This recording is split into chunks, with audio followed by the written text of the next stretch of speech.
94 से मैंने पत्रकारिता की और 12 के जुलाई में मैंने दैनिक जागरण नोएडा से मैंने इस्तीफ़ा दिया था। और इन बीच लगभग ये 20 वर्षों का लगभग या 18 वर्षों का ये समय है। 18 वर्षों में मैं 16 वर्ष तक इंचार्ज ही रहा, चाहे डेस्क का इंचार्ज हो या चीफ रिपोर्टर हो या एडिशन हेड हो, मैं यही रहा। यह वह इसलिए मैं रहा, इंचार्जी मैंने की कि मेरे संपादक या समाचार संपादक मुझे ये जानते थे कि ये मेहनती हैं, काम करते हैं और इनमें रिस्क लेने की क्षमता है।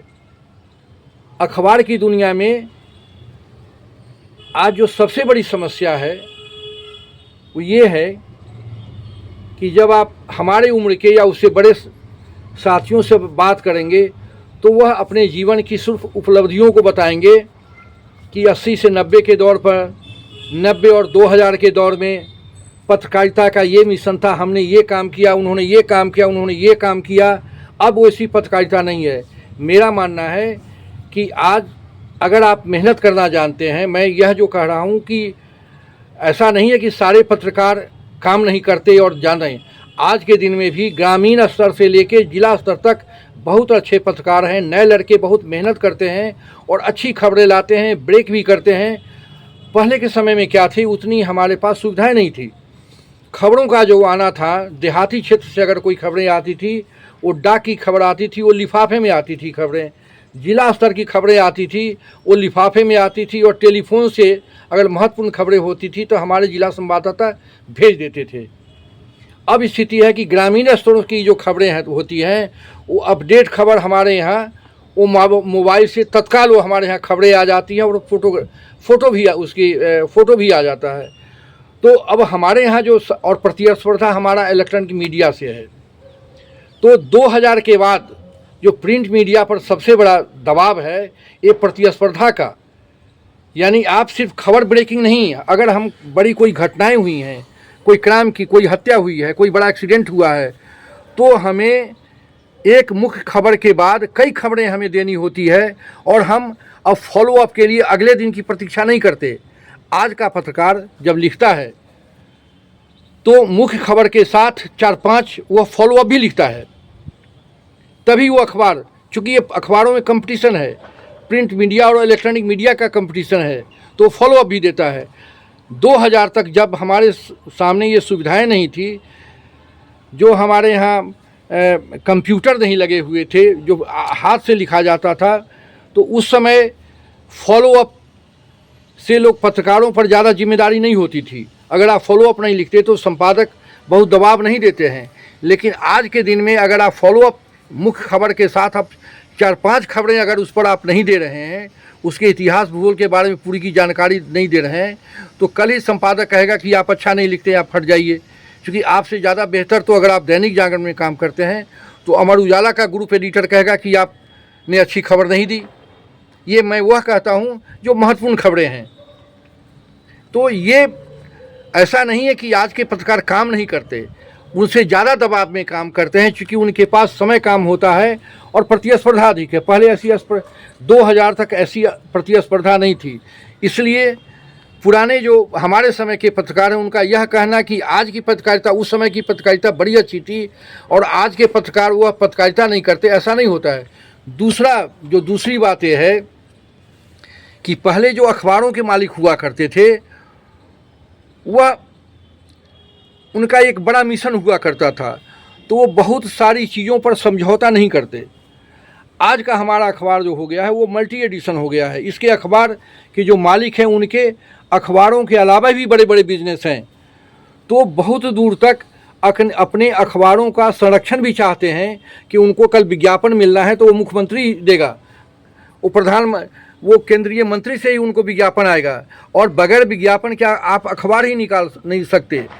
मेरा अपना मानना है कि इस देश हिंदी पट्टी के 2 बड़े अखबार सिर्फ इसलिए ध्वस्त हो गए, इसलिए वो दोनों अखबार को बंद कर देना पड़ा, और उनके जो काम करने वाले, चाहे वह संपादक हो या पत्रकार हो या प्रिंटर हो या चपरासी हो, उन लोगों को सैलरी नहीं मिली, बड़े बकाया थे, पीएफ का पैसा उन लोगों को पूरा नहीं मिला, आज तक वो लोग दौड़ रहे हैं। ये मैं इसलिए दावे के साथ कहता हूं चूंकि मैंने यहाँ अमृत प्रभात में काम किया था। तो हिंदी पट्टी के बिहार में 2 अखबार, हिंदी में आर्यावर्त और इंडियन नेशन, अंग्रेजी में एक ही दरभंगा महाराज का निकलता था। यूपी में खासकर इलाहाबाद और लखनऊ में एनआईपी और अमृत प्रभात, ये दोनों इसलिए बंद कर देने पड़े और इनके पत्रकार रोजी रोटी के तलाश में भटकते रहे। और इन्हीं लोगों ने, इसमें अधिकांश पत्रकार ऐसे थे, इन्होंने अमृत प्रभात से निकलने और उसके बंद होने के बाद हिंदुस्तान में काम किया, दैनिक जागरण में काम किया, अमर उजाला में काम किया। और ये अखबार इसलिए चलते रहे कि ये बाजार के दबाव को समझे, इनमें इतनी समझदारी थी कि अखबार हमें कैसे चलाना है, बाज़ार का क्या दबाव है, हमें विज्ञापन भी अरेंज करना है, हमें अखबार भी निकलना है। अगर अखबार नहीं निकालना है, अगर अखबार नहीं निकलेगा तो आप कितनी ही अच्छी बात सोचते हैं, आप में क्रांति करने की क्षमता है, लेकिन आपकी बात तो लोगों तक पहुंचनी चाहिए। तो इसके लिए वही अखबार आज एग्जिस्ट करेगा, सस्टेन करेगा, जो बाज़ार के साथ कदम से कदम मिलाकर चलेगा। इसका मेरे कहने का यह मतलब नहीं है, कदापि नहीं है कि आप किसी सरकार के भोंपू बन जाइए, आप किसी प्रधानमंत्री का भोंपू बन जाइए, या विपक्ष का भोंपू बन जाइए, या प्रधानमंत्री की हर बात का समर्थन कीजिए। लोकतंत्र इसलिए होता है और अखबार इसलिए है कि अगर प्रधानमंत्री और सरकार के स्तर पर, पार्टी के स्तर पर कोई गलती होती है तो आपको उजागर कीजिए। लेकिन यह आप, और मेरा अपना इतना दावा है कि कोई भी अखबार अगर इसमें ज़्यादा अधिक समझौता करेगा तो वो कूड़ेदान में चलेगा। अगर मुझे याद है